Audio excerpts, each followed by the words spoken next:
Sejam bem-vindos, meus queridos amigos amantes do estado da arte de algoritmos de Machine Learning. Eu sou o Fábio Gonçalves, arquiteto de soluções para startups aqui na AWS, e do meu lado... Eu sou o Guilherme Hitt, também arquiteto de soluções para startups. E hoje é o dia, galera. Vamos falar um pouquinho sobre o assunto do momento, Generative AI. Generative AI pode trazer o seu amor em até 24 horas, Guilherme? Olha, eu não sei, mas será que tem uma relação entre Generative AI e pão com manteiga, por exemplo?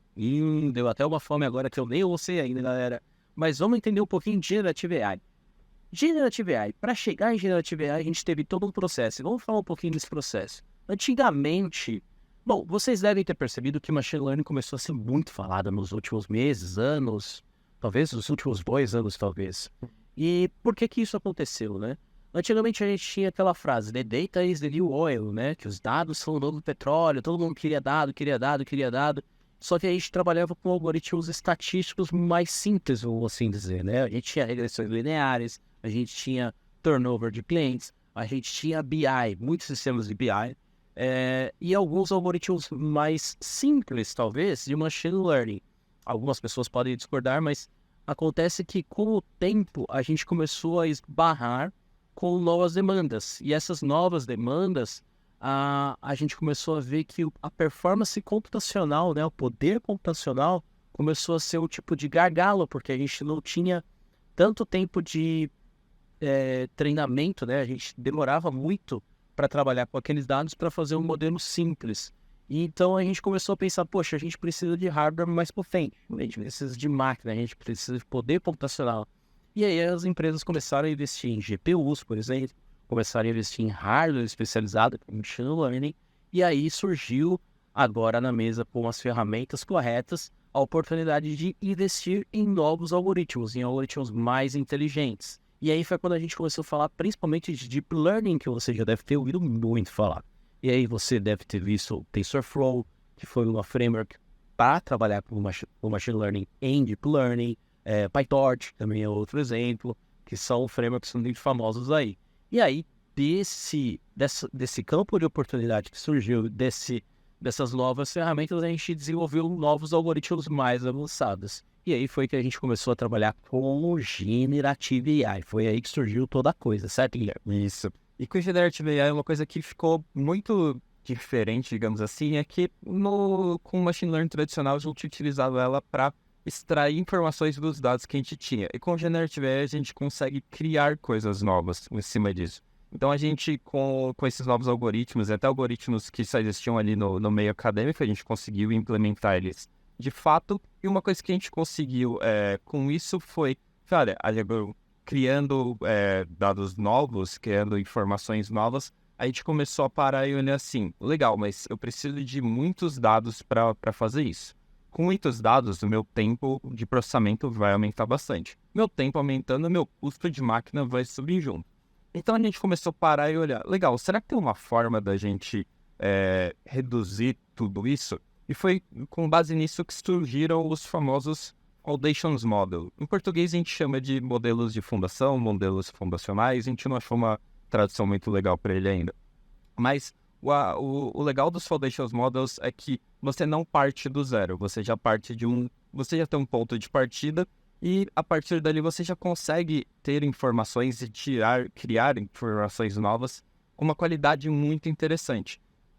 E com isso, você, além de criar coisas com essa facilidade, você faz isso utilizando uma linguagem natural. Você consegue literalmente perguntar em português, perguntar em inglês para os modelos, e eles vão te dar essa resposta em cima. Você não precisa de códigos ou muita especialização. Óbvio que a gente tem uma questão ali de mais evoluída com o Prompt Engineer, que a gente consegue usar códigos ali, alguns sinais dentro dele, mas por padrão, com linguagem natural, você já consegue extrair muita coisa nova e interessante, né, Pedro? Sim, você pode fazer campanhas de marketing para sua empresa, você pode fazer textos de chamada para o seu site, você pode sumarizar notícias, você pode fazer um monte de coisa. Porque quando você tem já um algoritmo pré-treinado com um monte de coisa, ele já sabe atender diversos tipos de cenários diferentes, sem precisar de uma especialização. Mas, galera, é importante entender o seguinte: é demorado fazer esse treinamento, é custoso fazer esse treinamento, porque eu estou treinando com petas e petabytes de informações ali, de fato, né? E esses dados estruturados demandam tempo e demandam custo de máquina para rodar isso.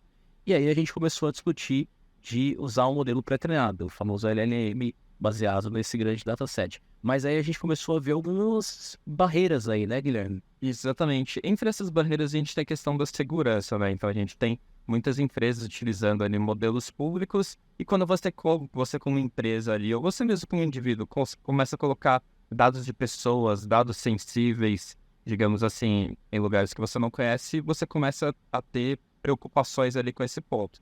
E aqui dentro da AWS, uma coisa que é interessante é que tudo que você constrói na sua conta fica dentro dela. E você tem também ferramentas que vão te ajudar a fechar esse modelo, tanto em questão de rede quanto em questão de criptografia. Então, segurança é um ponto que você já consegue criar esses modelos de forma mais segura também. E tem também a questão do custo. Então, todos esses pontos de dados, assim, com a questão do Foundation Model, você já corta toda essa etapa de precisar dessa quantidade imensa de dados para começar alguma coisa. Então, você já começa de um ponto de partida e você pode começar a refinar esse modelo. Óbvio, como ele é pré-treinado, não necessariamente ele tem ali os exemplos que você precisa. Então, por exemplo, se a gente falar do meio jurídico, talvez você coloque ali dentro de um modelo padrão, ele não entenda ali o juridiquês, ele não entenda ali o data venia. Mas você consegue treinar um pouco mais esse modelo, né? Tem até uma analogia legal nesse sentido. Isso, galera. Lembra do pãozinho de manteiga? Você tem o pão. Qualquer pessoa gosta de um pãozinho francês. Talvez na França é croissant, né? Não é pãozinho francês. Mas qualquer pessoa gosta de um pãozinho francês, passar uma manteiguinha. Mas tem gente que não gosta de manteiga, gosta daquela manteiga de nata, esqueci o nome.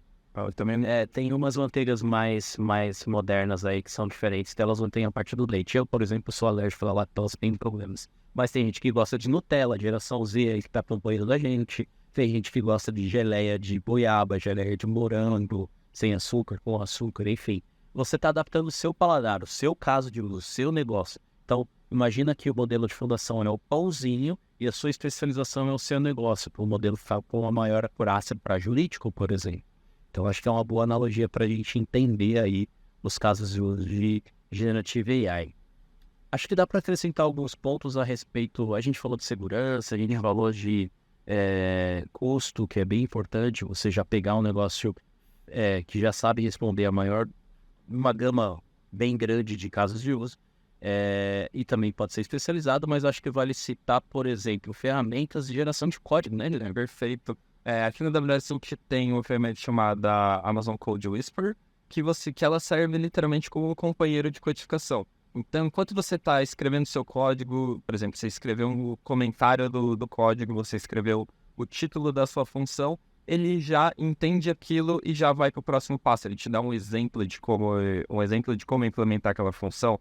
O que você está digitando, ele já complementa. E aquilo vai aumentar, e esse tipo de ação vai aumentar bastante sua produtividade ali como programador. Então, quando você está programando, ele já vai gerando os códigos ali automaticamente para você. E além disso, ele também consegue ali avaliar a parte de segurança. Então, se aquele código que você escreveu, ele tem algum tipo de vulnerabilidade, onde ela está e como que a gente pode também corrigir. Então, é bem interessante para programadores, principalmente. Sim, imagina aquele só código negado de anos e anos atrás, que você quer escrever para rodar no Lambda, por exemplo, no serverless, que você tem que escrever em JavaScript, você pode olhar para aquele código lá e sair escrevendo ele com o Code Whisperer. É maravilhoso isso, é mágico. E é legal que ele já integra, além das principais IDEs, se a gente pegar dentro da AWS, ele já integra dentro da console de serverless, ele integra dentro do SageMaker, quando a gente está falando de códigos de IA, então você consegue já sair usando diretamente. É legal. Legal. Agora, gente, se você quiser rodar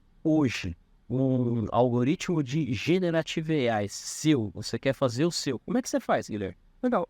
Para começar do zero, você tem hoje uma possibilidade que é utilizando dentro do SageMaker, quando você digita ali, abre a sua console da AWS e digita lá SageMaker, clica nele, vai aparecer ali do lado esquerdo uma opção ali de Foundations Models, foi o que a gente comentou aqui agora. E ali dentro você já vai ter exemplos prontos ali, você vai ter exemplos de text-to-text, text-to-image, que você já vai conseguir utilizar no playground que ele tem dentro dele. Então você já vai conseguir fazer exemplos e você ficar interessado falando, nossa, esse daqui é um modelo que eu preciso, esse daqui é um modelo que vai ser interessante para minha aplicação. Por dentro do SageMaker você tem uma opção chamada Jumpstart. e com ela você consegue fazer com poucos cliques já o deploy desse modelo. E além disso, além dele te fazer o deploy para você, ele te entrega o código de como aquilo foi feito. Então, se você está começando a aprender sobre Generative AI e Machine Learning, ele não vai só te entregar o modelo pronto, ele vai te mostrar como ele fez também, que máquina que ele escolheu, quais foram os parâmetros que ele setou. Então, tudo isso vai estar pronto para você usar. Então, não é simplesmente ele só te entrega. Ele te entrega, mas também ele te entrega já mostrando como que você pode fazer. E também tem um serviço novo da AWS, que é o Bedrock. Ele, nesse momento que a gente está gravando aqui, ele ainda não está disponível, mas a ideia dele é te entregar isso com base em APIs. Então, você não vai ter que se preocupar, por exemplo, em provisionar infraestrutura ou como escrever um código de machine learning na prática, mas você vai conseguir já, por meio de APIs, treinar o seu modelo, conseguir ali fazer as predições e as interações utilizando o Bedrock. E até especializar, né? Fazer o seu pãozinho pro Nutella. Perfeito, exatamente. Você vai conseguir. Com o SageMaker você tem exemplos de como fazer, e o Bedrock vai te dar isso de uma forma mais simples e mais direta, só usando APIs ali, sem um largo conhecimento ali em cima de Machine Learning. Então a ideia é que todos os desenvolvedores consigam aproveitar essa tendência que a gente tem hoje. E tá, onde que a gente pode pegar mais informações a respeito? Tem um site muito interessante que vocês vão encontrar tudo isso que a gente falou e muito mais, além do próprio Cloud Drops que você está aí assistindo. Tem outros vídeos também sobre o Machine Learning a respeito de SageMaker que o Guilherme citou. Mas pode entrar no seu browser aí e digitar ml.aws. Você vai encontrar um site com várias ferramentas que a AWS possui para Machine Learning e inteligência artificial. E também lá dentro você vai encontrar uma parte de Generative AI. Convido vocês a visitarem, é muito legal, vocês vão aprender bastante. E quero deixar meu obrigado por terem nos acompanhado aí. Guilherme, se quiser deixar um beijo para a mamãe, papai e tia aí também. É isso, obrigado. Valeu, galera. Tchau, tchau.